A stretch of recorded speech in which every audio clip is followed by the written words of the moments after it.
রুমকি না? কিরে, কেমন আছিস? আরে তুই? ভালো। তুই কেমন আছিস? এই যেমন দেখছিস। বস। কারোর অপেক্ষা করছিলি বুঝি? হ্যাঁ, ওই একটা বন্ধু আসবে। আমরাও একসময় কত ভালো বন্ধু ছিলাম বল। হুম কলেজ শেষ হওয়ার পর তো তেমন যোগাযোগই নেই। হ্যাঁ, সেই কলেজ মাঠে আমাদের আড্ডা, আর সাথে পল্টুদার গরম গরম চা, খুব মিস করি দিনগুলো। আর সানডে সানডে আসলে যেন মনে হতো দম বন্ধ হয়ে আসছে, কেননা তোর সাথে দেখা হবে না বলে।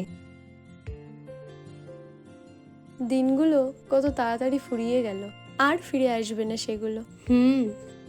আর সেই বন্ধুত্বগুলোও ফিরে আসবে না, সেই আগের অনুভূতিগুলোও আর আসবে না। যাক, এতদিন পর দেখা হয়ে বেশ ভালোই লাগলো।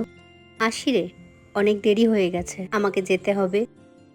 মেসেজ টেসেজ করিস, কথা হবে, ফোন করিস, অনেকদিন তো ফোনেও কথা হয় না। আসলে তোর নাম্বারটা তো ডিলিট হয়ে গেছে।